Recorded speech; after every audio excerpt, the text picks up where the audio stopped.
Phoenix. Thank you. This Phoenix, thank you.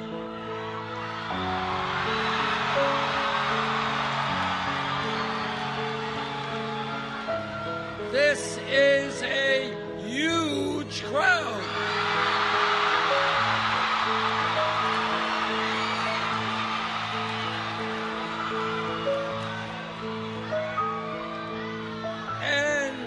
And this is a loud crowd.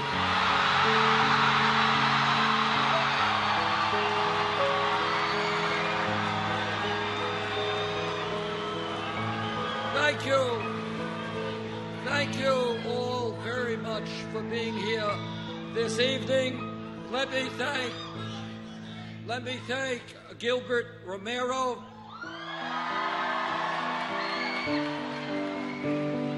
Let me thank Catherine Paulino Figueroa Bueno, a young woman, as you know, who saw her parents arrested on television. And what this campaign is about is to making sure those types of things never, ever happen again.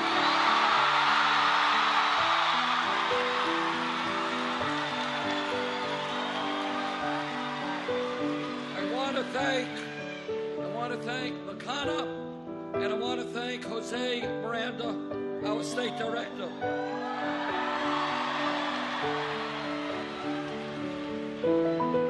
Phoenix, are you ready for a political revolution?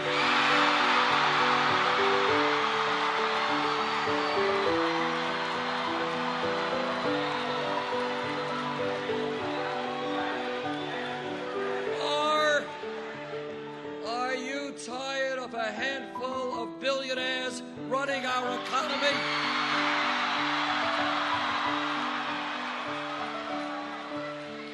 Well, if you are, you have come to the right place.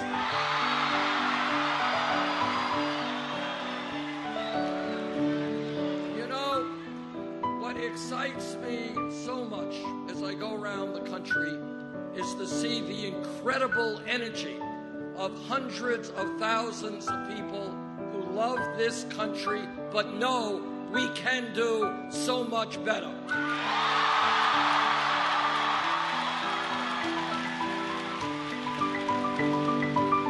We started this campaign at 3% in the national polls. We have come a long way in 10 months.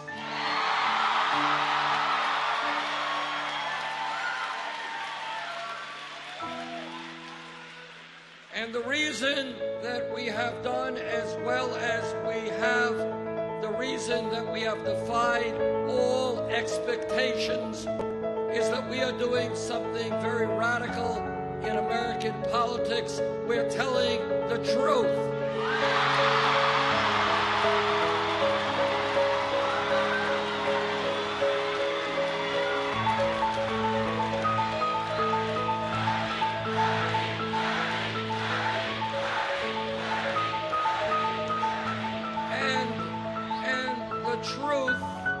The truth is not always pleasant. It's not always what we want to hear. But we cannot go forward unless we deal with the realities of American society today, and that is what we are going to do.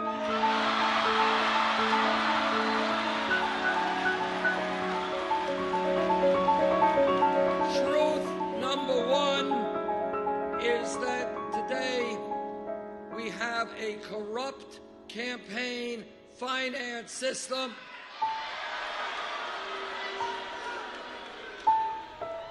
with Wall Street and billionaires spending unlimited sums of money, which is undermining American democracy. To my mind, democracy is not complicated. It is one person, one vote. You want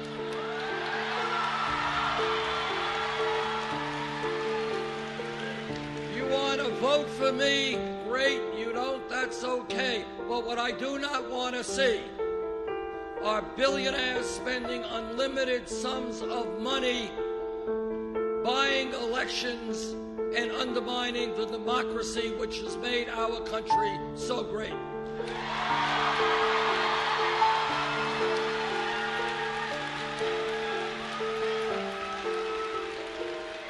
And that is why together we are going to overturn this disastrous Citizens United Supreme Court decision.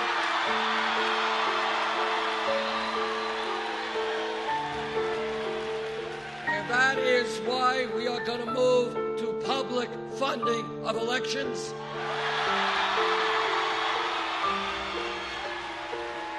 And that is why we are going to take on vigorously those cowardly Republican governors who are trying to suppress the vote.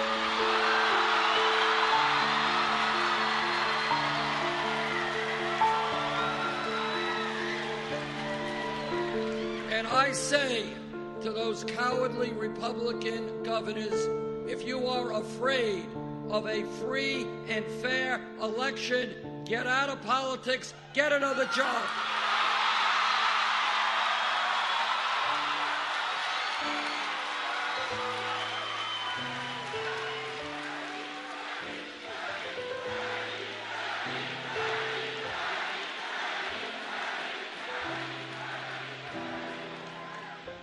In our country today, we have the Koch brothers and a handful of other billionaires spending hundreds of millions of dollars to elect candidates who represent the wealthy and the powerful. That's not democracy, that is oligarchy.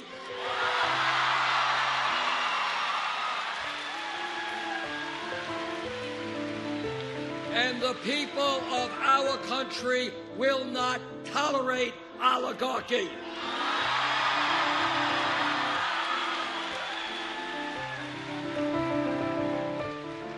But it is not just a corrupt campaign finance system. It is a rigged economy, an economy in which we have today a grotesque level of income and wealth inequality, which is unsustainable and un-American.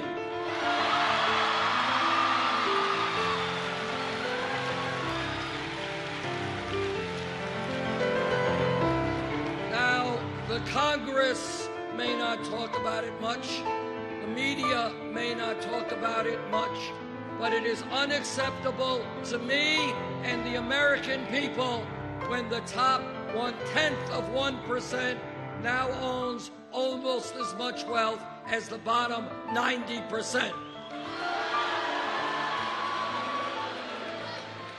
It is unacceptable to me that the wealthiest 20 people own more wealth than the bottom half of America, 150 million people. Now, I want to give you one idea, one example of what a rigged economy is about. Turns out that the wealthiest family in this country is the Walton family of Walmart. Turns out that the wealthiest family in America who owns Walmart pay their workers wages that are so low that many of those workers have to go on Medicaid and food stamps in order to survive. And what a rigged economy is about is that the middle class taxpayer pays more in taxes to subsidize the employees of the wealthiest family in America. That's a rigged economy. So I say to the Walton family, the wealthiest family in America, get off of welfare, pay your workers a living wage.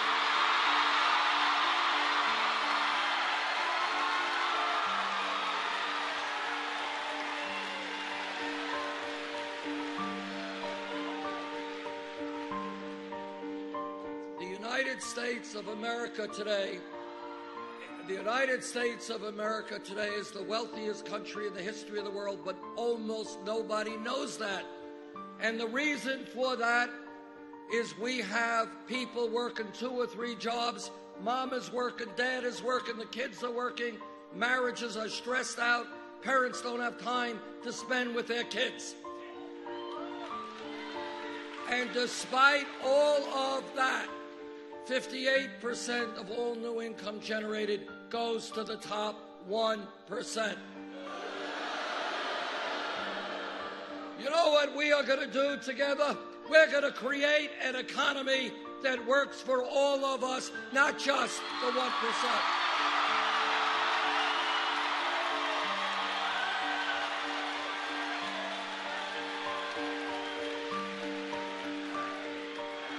And we are going to tell the billionaires in corporate America that they are going to have to start paying their fair share of taxes.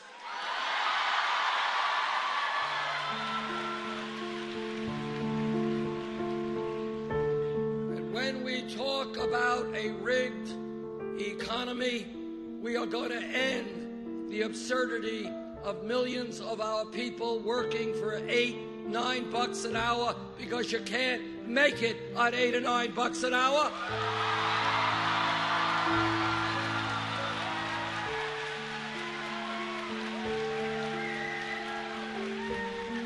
That is why we are going to raise the minimum wage to a living wage, $15 an hour.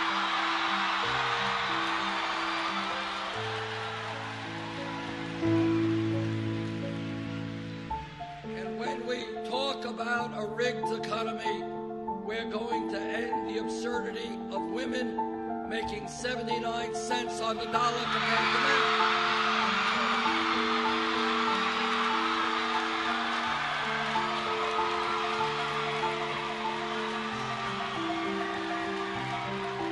And I know that every man in this room will stand with the women in the fight for pay equity.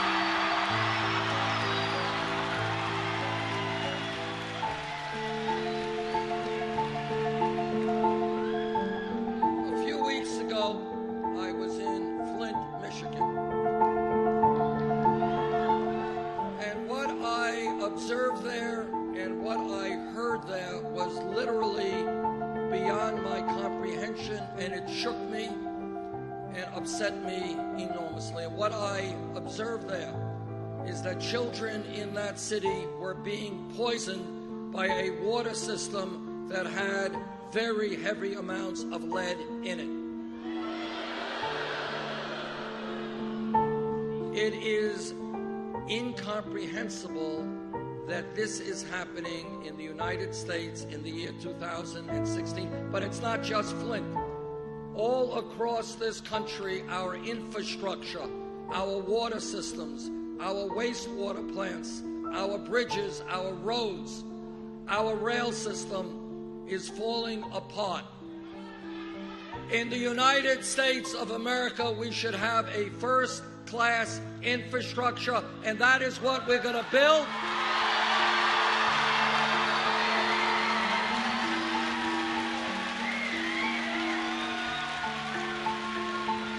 We're going to put $1 trillion into building our infrastructure, and when we do that, we create 13 million decent-paying jobs.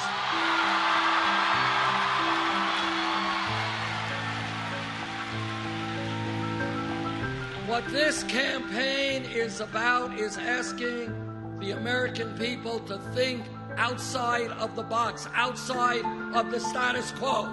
Think about a nation not where our children are being poisoned by lead in the water, but where we have a cutting-edge infrastructure in roads and in bridges and in rail and in air transport. That's where we have got to go.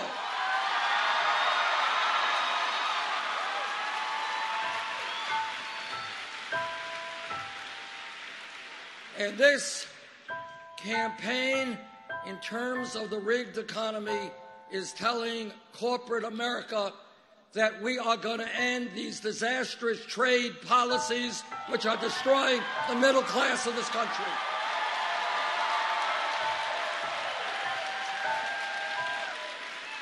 No, you cannot continue to shut down plants in America and move to cheap labor countries all over the world. All of us want to help poor people throughout the world. We can do it without destroying the American middle class through disastrous trade policies.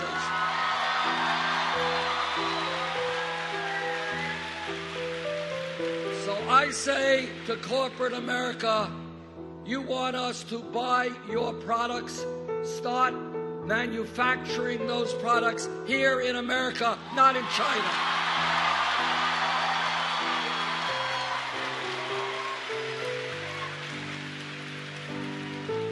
This campaign is about fixing a broken criminal justice system.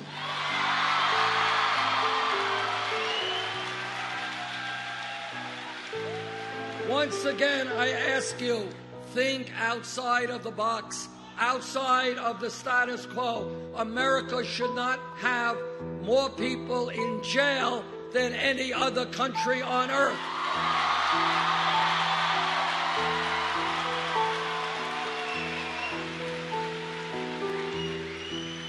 We should not be spending $80 billion a year locking up 2.2 million Americans, disproportionately African American, Latino, and Native Americans.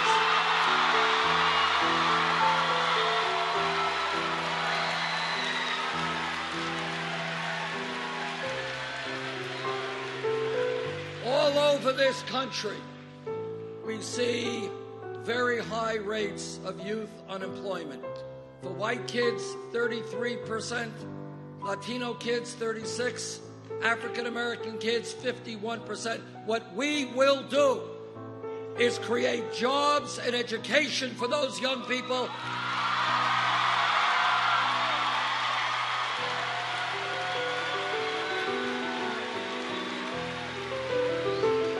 And not more jails and incarceration.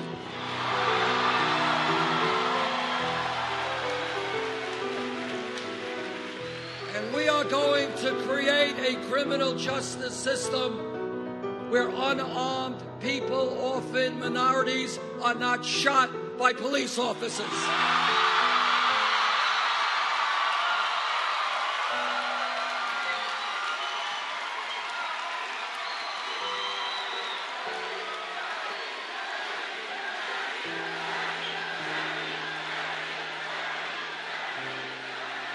Now, I have worked with police departments all over my state of Vermont and all over this country. The vast majority of police officers are honest, hardworking, and they have a very difficult job.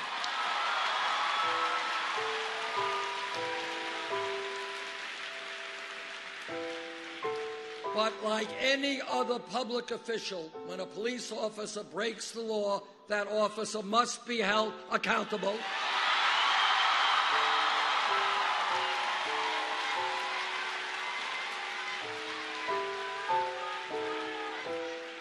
We need to end the militarization of police departments.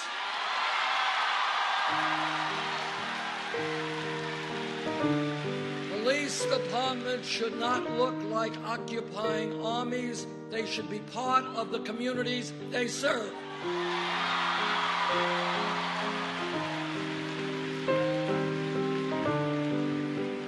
And we need to make police departments look like the diversity of the communities they serve.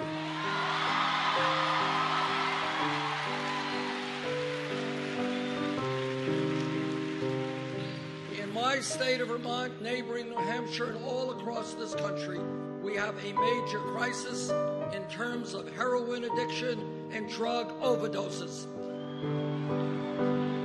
We need to address that issue of substance abuse and addiction as a health issue, not a criminal issue.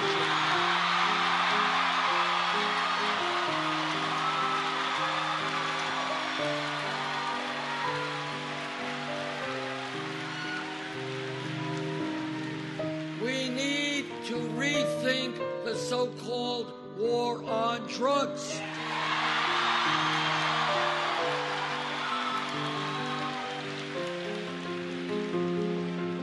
Over the years, too many lives have been negatively impacted through arrests for possession of marijuana.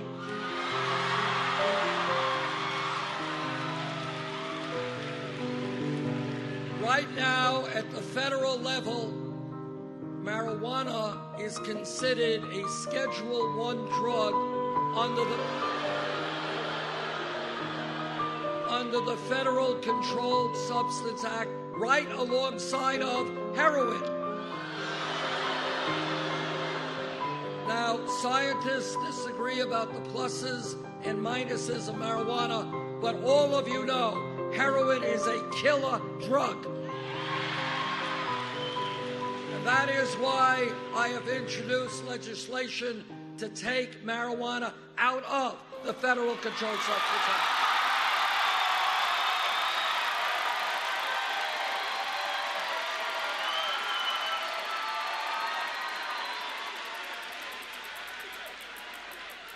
Now, I wanna just tell you a brief story about what I mean when I talk about a rigged economy, a corrupt campaign finance system, and a broken criminal justice system. I want you to hear this. Last month, Goldman Sachs, one of the large, you know Goldman Sachs, okay. Goldman Sachs, one of the large financial institutions on Wall Street, paid the federal government a settlement fine of $5 billion. They paid that fine because they were selling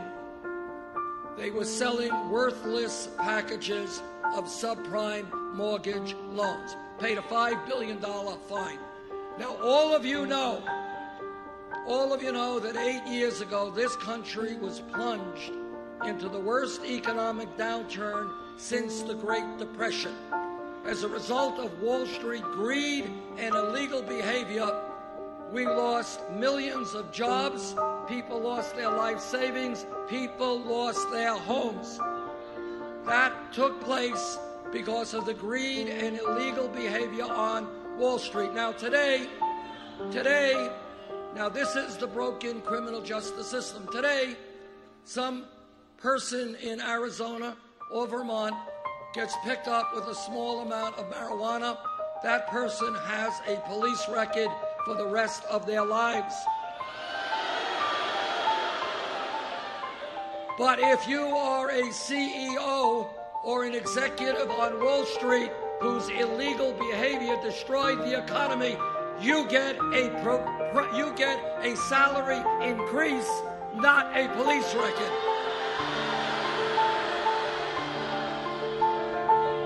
Now, what we have got to do, not going to be easy, but we will do it, is we are going to restore justice to a broken criminal justice system.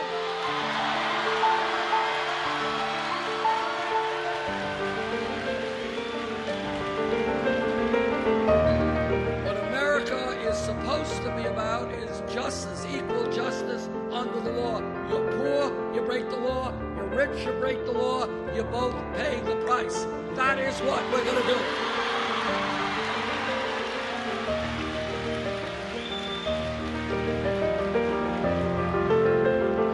This campaign is doing well because we are listening to the American people and not just wealthy campaign contributors.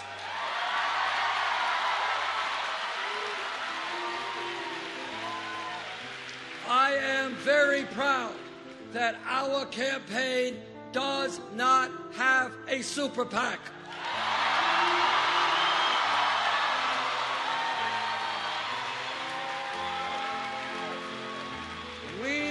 received over 5 million individual campaign contributions.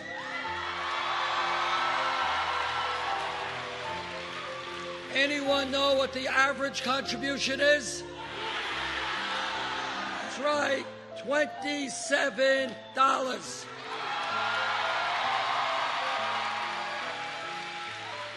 Now, my opponent raises money in a slightly different way. She has a super PAC, which, among other special interests, has received $15 million from Wall Street. She has received money from the drug companies and the fossil fuel industry. She has given speeches on Wall Street for $225,000 a pop. Now, to my mind, if you're going to give a speech for $225,000, it must be a really great speech. And if it's such a great speech, all of America should be able to read it.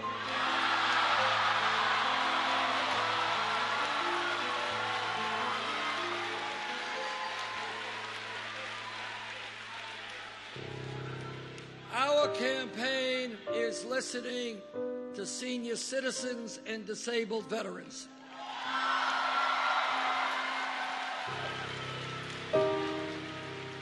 And here is a principle, a bedrock principle of my campaign, and that is we will be judged as a nation not by how many millionaires and billionaires we have, but by how we treat the weakest and most vulnerable amongst us.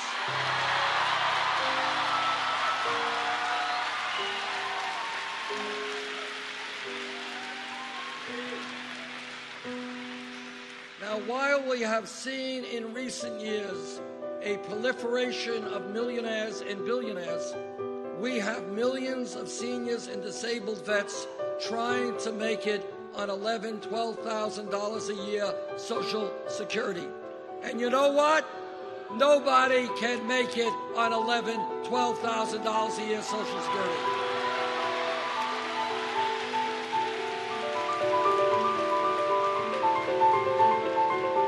My Republican colleagues in the Senate, they want to cut Social Security.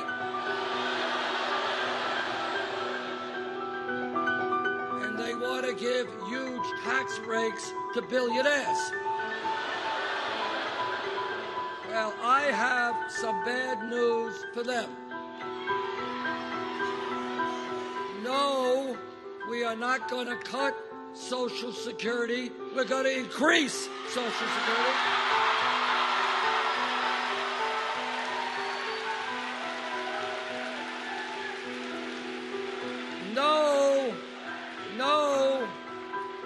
No, we're not going to give tax breaks to Donald Trump and the other billionaires.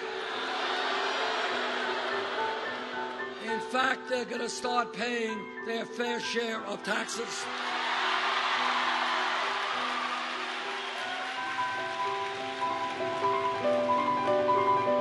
This campaign is listening to the Latino community.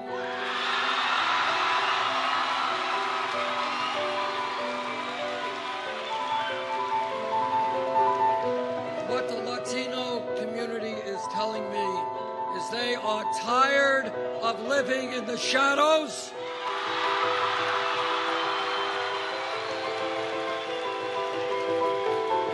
They are tired of living in fear and being exploited.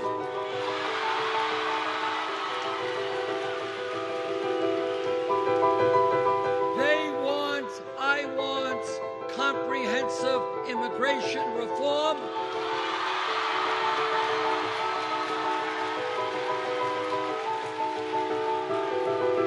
And a path toward citizenship.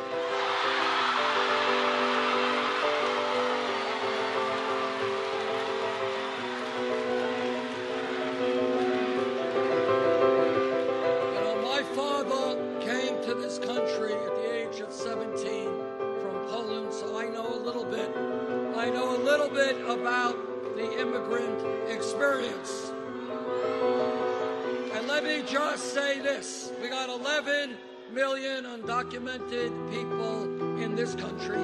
If the Congress does not do its job, I will use the executive powers of the presidency to do it for them.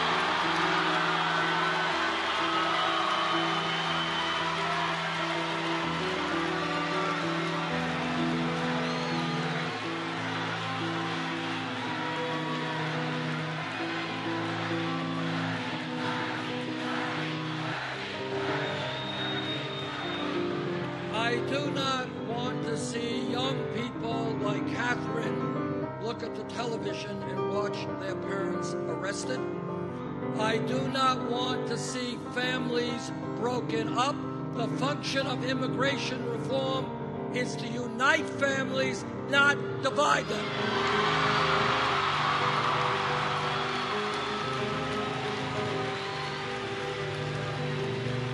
And let me say this.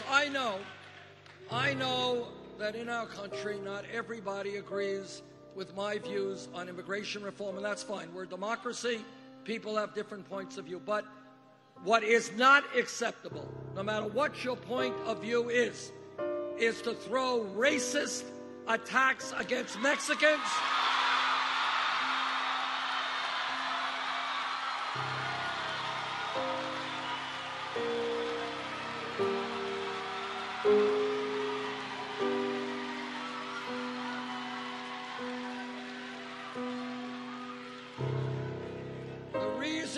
that Donald Trump will never be elected president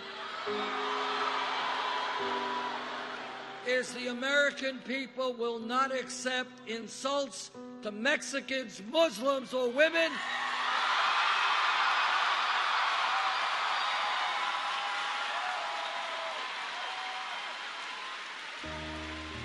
The American people will not accept a president who insults our veterans,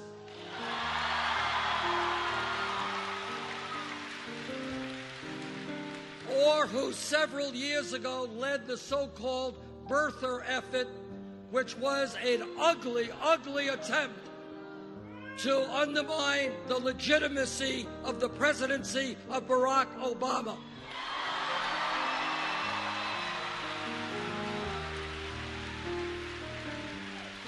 Now, you can agree with the president, you can disagree, that's democracy.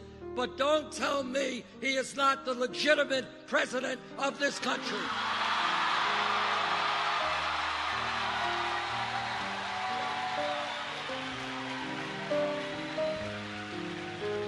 And when we talk about racism in America, I always find it interesting.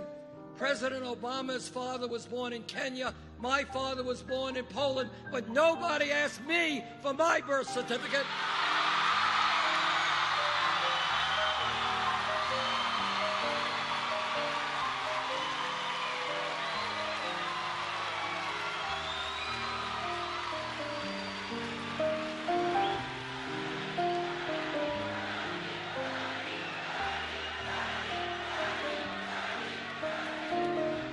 I kind of think maybe it has something to do with the fact that my skin color is a little bit different than the president's.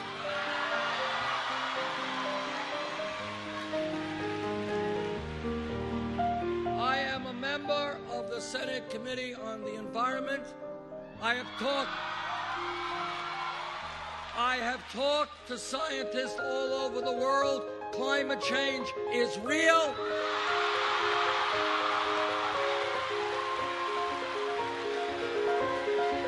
It is caused by human activity.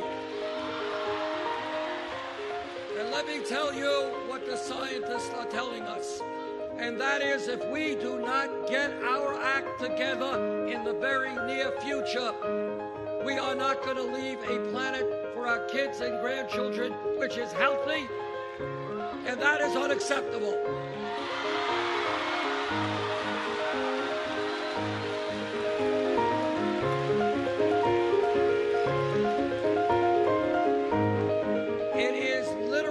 Beyond belief that we have a major political science refuses to acknowledge even the reality of climate change.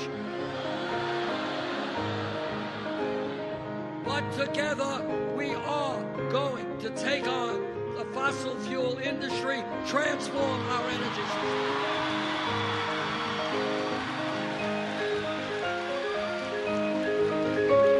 We can create millions of good-paying jobs by moving to energy efficiency and sustainable energy.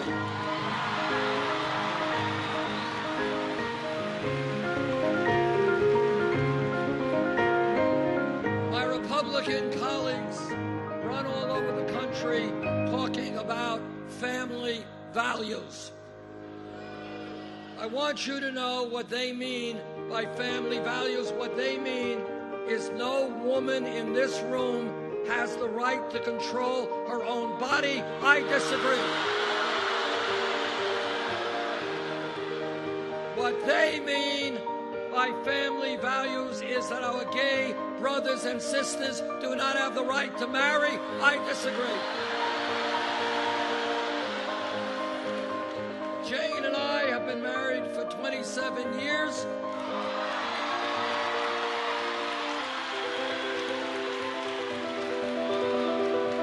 And we believe in family. But when we talk about family values, what we mean is ending the embarrassment of the United States being the only major country on earth not to provide paid family and medical leave.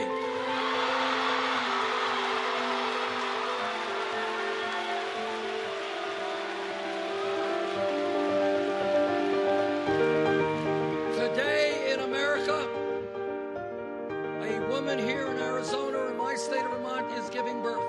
And if that woman is a working class woman, a low income woman, in all likelihood, she will have to go back to work in 1 week or 2 weeks, separating herself from her baby in order to earn income to take care of her family.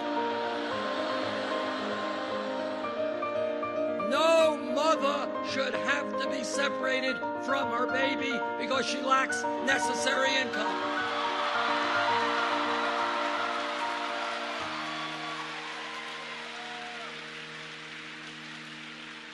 And that is why together we are going to pass 3 months paid family and medical leave.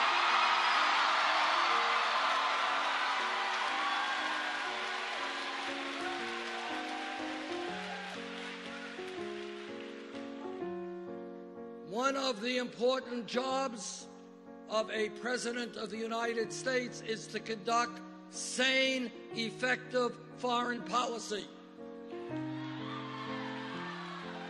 On the most important foreign policy of our time, the war in Iraq, I listened very closely to what President Bush and Cheney had to say.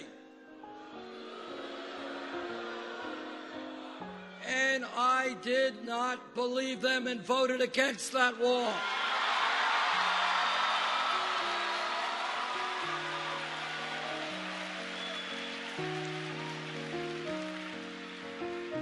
Unfortunately, Secretary Clinton voted for that war when she was in the Senate. And let me make this pledge to you. Yes, we will destroy ISIS, but we will do it in a way that doesn't involve our men and women in the military involved in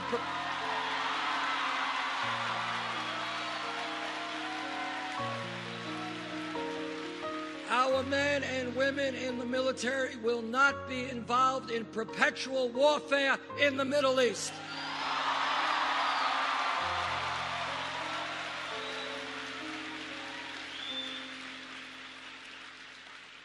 Now, I have been criticized for saying this, so let me say it again.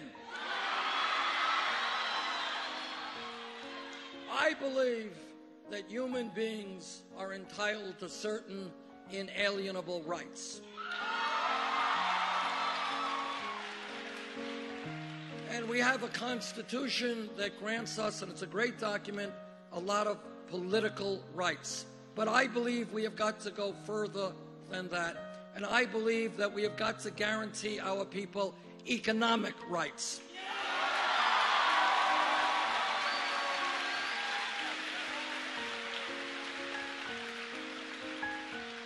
Because I remember the great leader, Dr. Martin Luther King Jr.,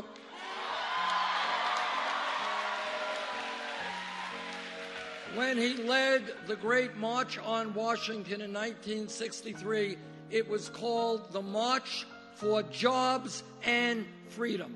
Jobs and freedom. And when he died, you all remember when he died, when he was assassinated, it wasn't on a quote-unquote civil rights demonstration. He was standing up with exploited sanitation workers in Memphis, Tennessee.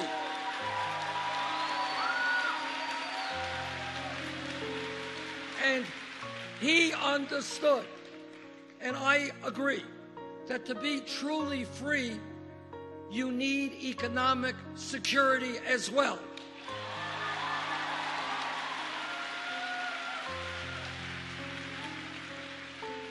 Now, it turns out that every major country on earth, Germany, United Kingdom, France, Holland, Scandinavia, Canada, every major country guarantees health care to all of its people.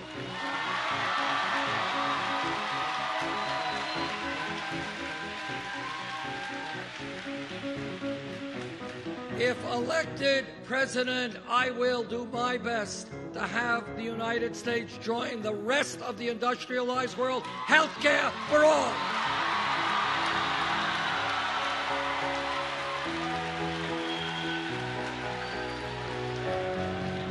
What this campaign is about, again, is thinking outside of the status quo. You do not have to accept the status quo. We can do better.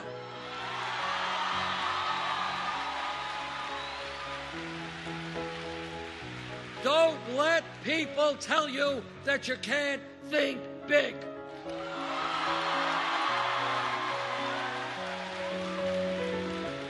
Now,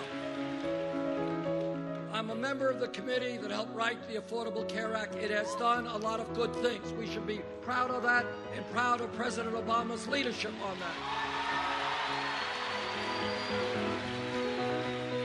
But we still have 29 million Americans uninsured.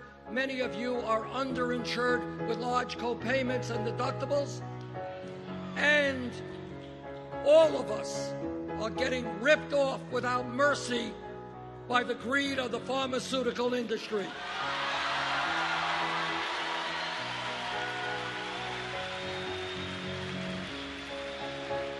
They are charging us by far the highest prices in the world for prescription drugs. People are dying. People are dying in this country because they cannot afford the medicine they need. That is unacceptable. And after all of that, we end up spending far, far more per capita on health care than any other people. That is why together, we must fight to make sure that we pass a Medicare for all health care system.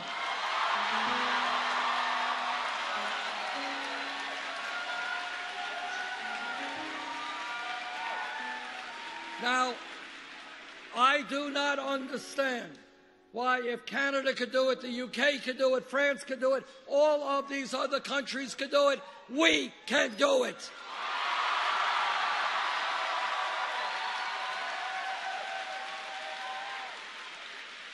And I want to give you another example of where, as a nation, we have got to think outside of the box. For 100+ years, we have had free public education in this country from 1st grade to 12th grade. The world has changed. The economy has changed. People today need more education.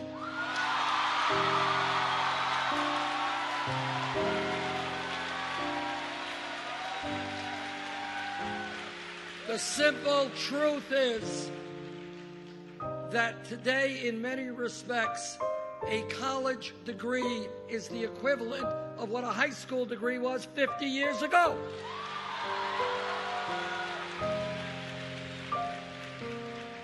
And that is why I believe we have got to make public colleges and universities tuition free.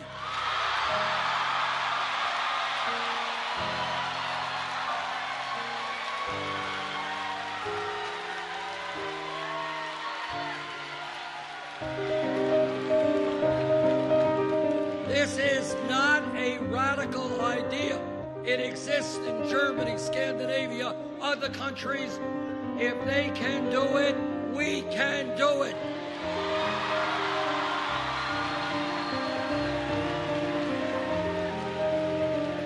And the other related issue we have got to deal with is the outrageous level of student debt in this country.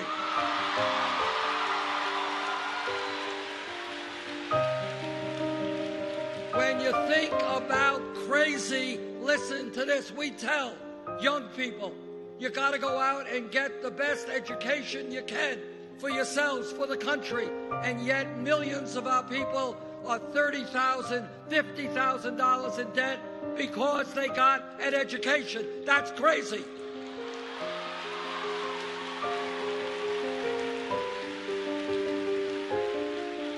Now, I find it interesting that when Wall Street, with their greed and illegal behavior, crashed, Congress bailed them out. Now, I believe we should impose a tax on Wall Street speculation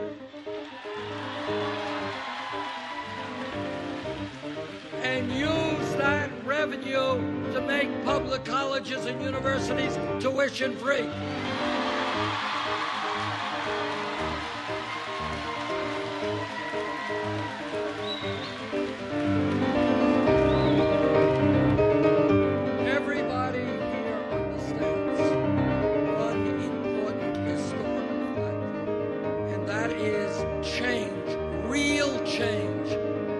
Takes place from the top on down.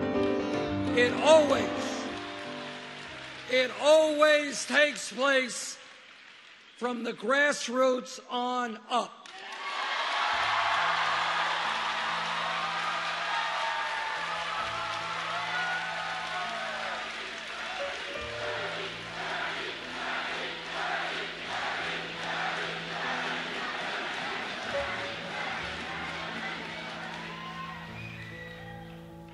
Workers 100+ years ago said they would not be treated like animals, and they struggled and went to jail and were beaten up in order to form unions and get collective bargaining. That's how we fight for workers' rights.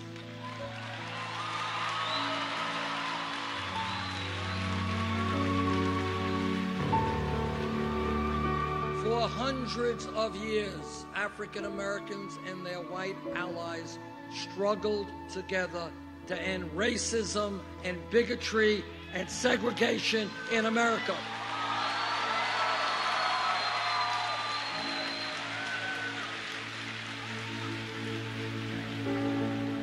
Those changes did not take place from the top on down. It was blacks and whites standing together and saying, we will not accept racism in the United States of America.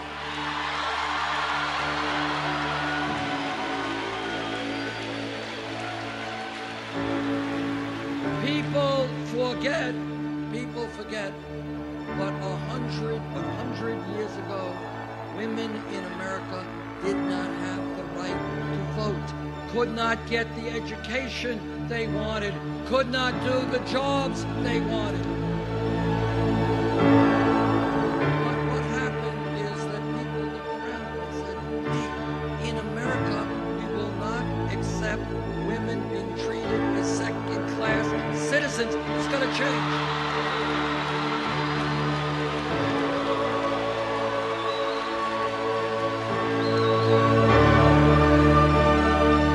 If we were here 7 years ago, 10 years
Francisco, Los Angeles, $15 an hour.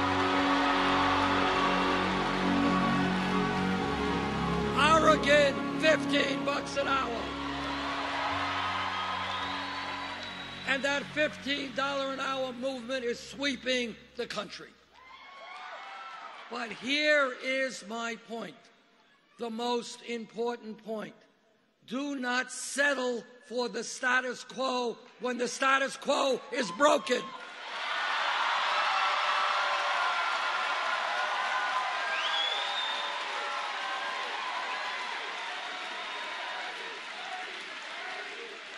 Don't tell me that we cannot have a political system in which we have one of the highest voter turnout rates in the world rather than one of the lowest.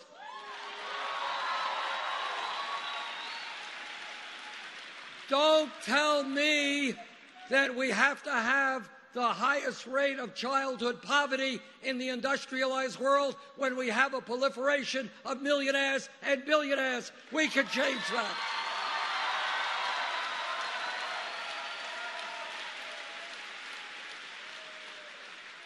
Don't tell me that veterans in this country have to sleep out on the street. We can change that.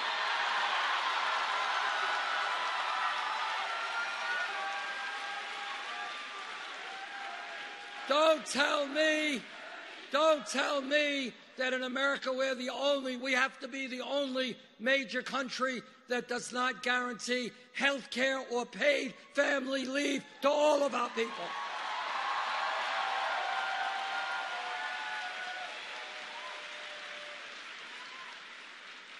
We can make real change.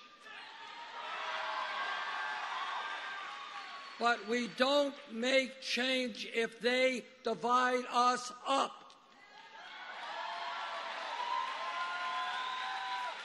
What Trump is about and other demagogues have always been about is scapegoating minorities, turning one group against another group. But we are too smart to fall for that.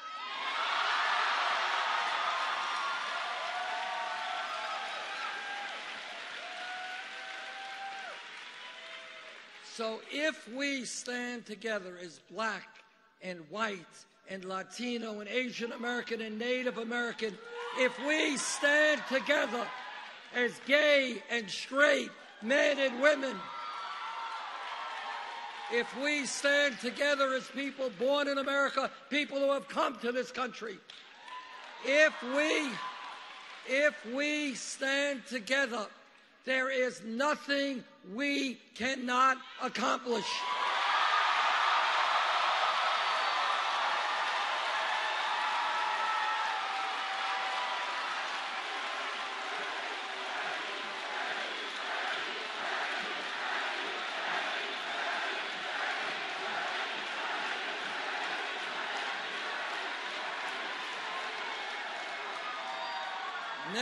Next week, Arizona has a very important election. We will win.